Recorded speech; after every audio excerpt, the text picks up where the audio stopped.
شاید بارها گفته باشین که این ویدیوی پسر چقدر سر و صدا توشه. یکی از دلایلش اینه که ما تو بوشهریم و گرمه و این بی‌صاحب مجبور کار کنه تا ما رو یکم خنک کنه،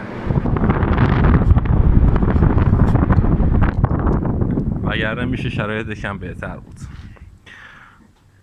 بهتر باشه. خب امروز یک کمی من روی این موتور کار کردم، ولی خب فرصت نشد که فیلم بگیرم. این پولیه رو بستم، یعنی پولیه میلنگ رو بستم،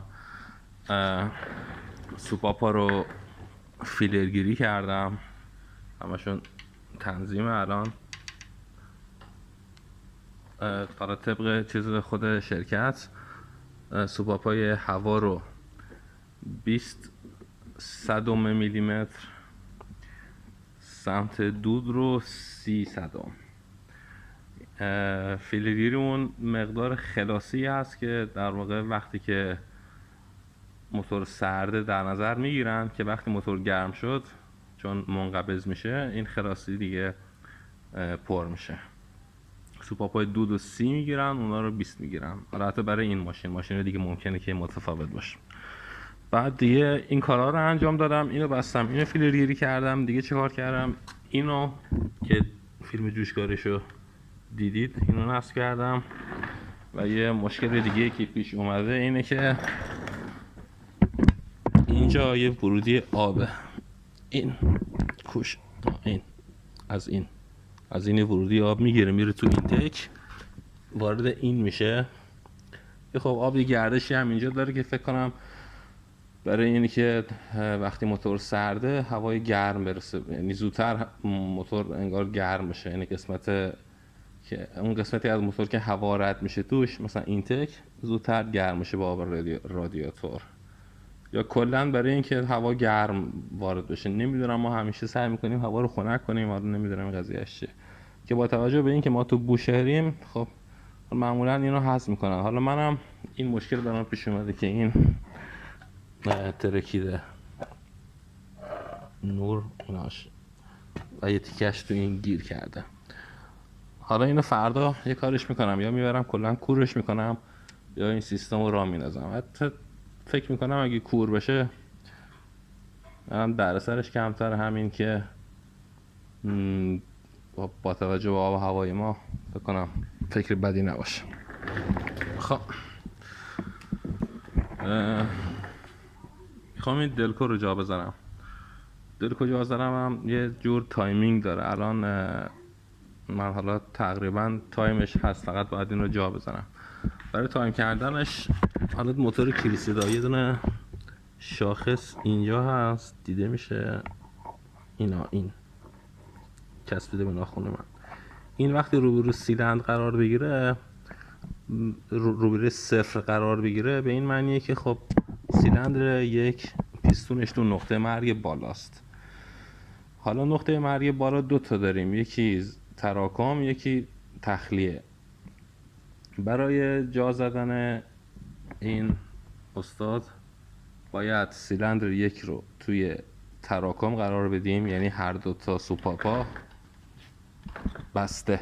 الان نگاه کنین اینا جفتشون خلاصن، صدا میاد، همین خلاصه، همین. به این معنیه که فنر رو درگیر نیست و این خلاصه، و یعنی که جفت سوپاپا بسته است. پس این توی تراکمه، و وقتی که تراکمه یعنی این موقع جرقه است برای سیلندر یک. حالا ما چه کار میکنیم؟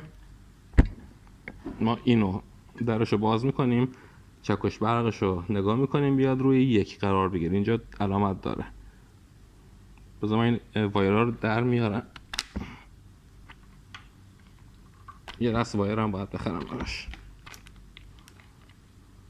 خب نگاه کن اینجا نوشته این 3 مثلا، این چنده؟ این 4، این یکی 2، این یکی 1. حالا من اینم باید در بیارم، مثلا اینو یه پاس بزنم در بیارم. خب نگاه اینجا 1 رو میبینید، من کمی خیسش کردم که مشخص باشه. این چکش برقه باید تقریبا نزدیک این باشه. که حالا بعد با تنظیم دقیق تر بشه بشه یعنی تنظیمش کردن تقریبا هست دیگه. یکی اینجاست، اینجا اینجوری مثلا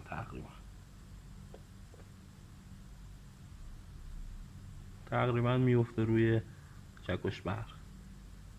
اما همینجوری ایشون رو میبندیم دیگه.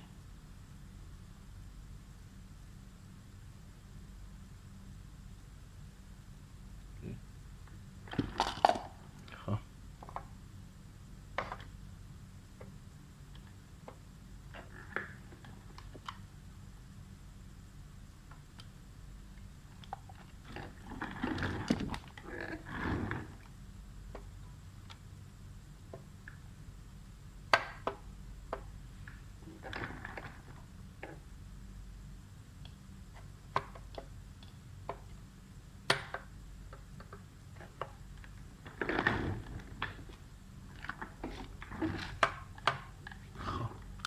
یعنی چجوری شد؟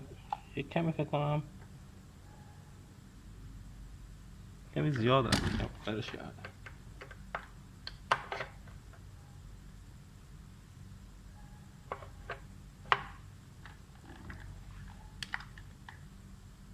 آره الان خوبه، الان اوکی. پیچاشو میبندیم خیلی دیگه نزدیکه. خب بله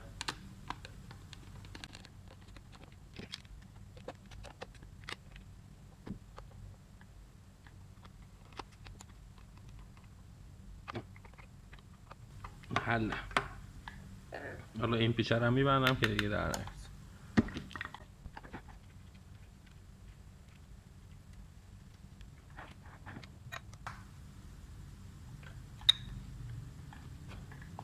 حالا باز باید شل بشه برای تنظیمش. فعلا حالا میبندیمش که باشه سر جاش.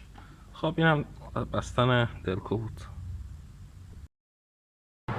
الان دیگه همه کارهایی که با بالای موتور داشتیم و تقریبا انجام دادم دیگه. میخوام بالکاباشو یعنی در سوپاپاشو ببندم.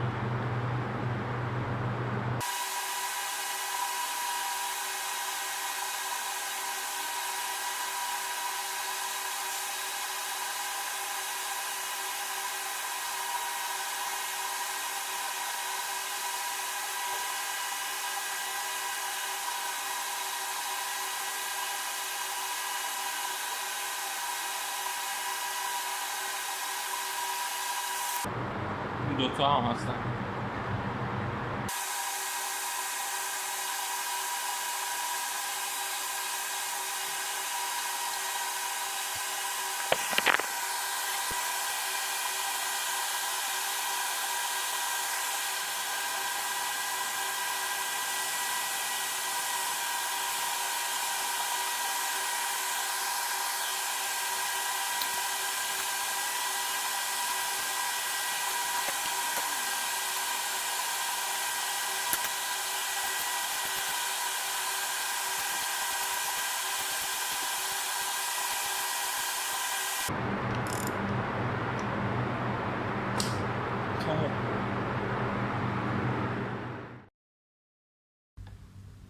خب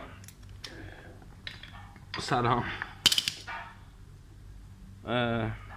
این پولکی ها رو میخوام عوض کنم. حالا من 4 تا بیشتر ندارم، نیتا همه شو عوض میکنم. الان 4 تاشو عوض میکنم.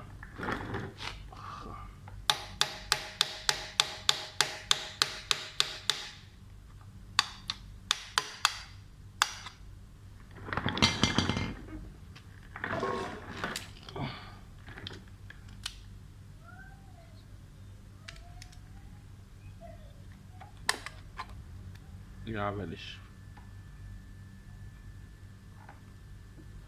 چقدر افتضاح اینجا، یا خدا. اینجا یعنی مثل خب این اولیش. بعدیش رو میدونیم سمت اگزوز در بیاریم ببینیم چه اوضاعیه. فرمایید در خدمتیم.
بعد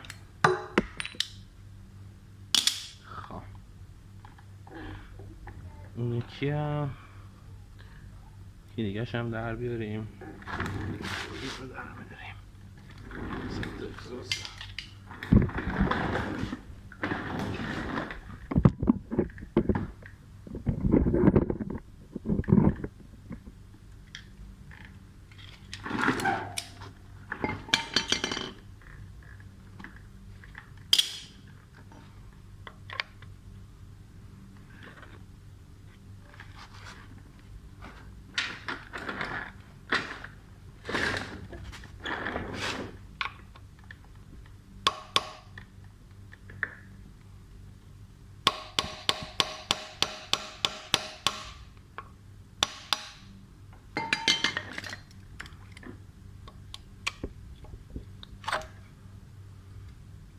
حله. حالا یه دریل میگیرم توشون داره با پروسیمی. ببینم چیکار میکنم.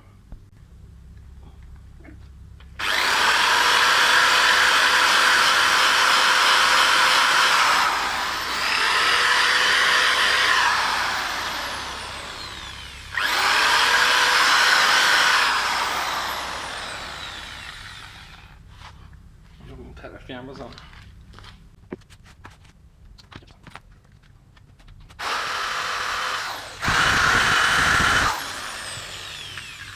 تموم. حالا کاری که میکنیم اینه.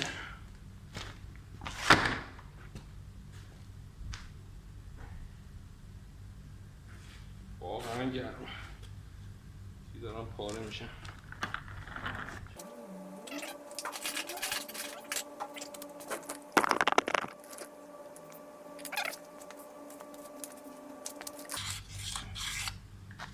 یکم با سنبازه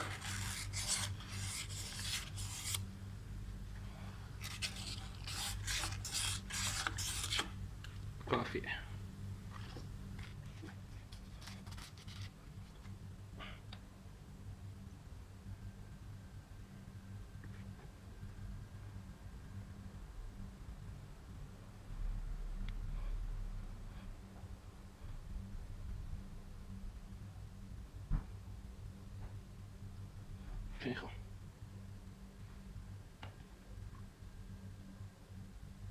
خب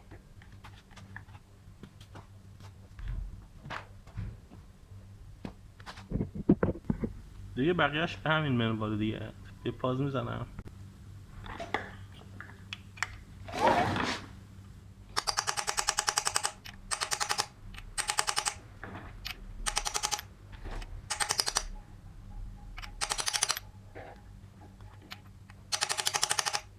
به نظرم که حل.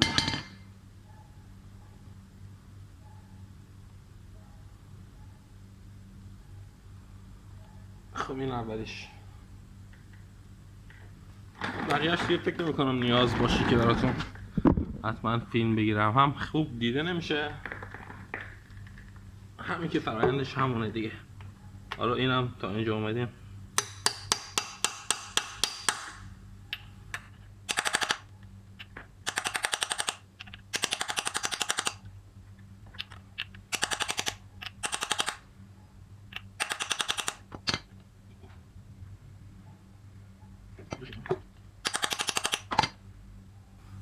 حالا بس دیگه، همینجا فکر کنم کافی باشه. این دیگه طریقه جا زدن پولکی موتور بود.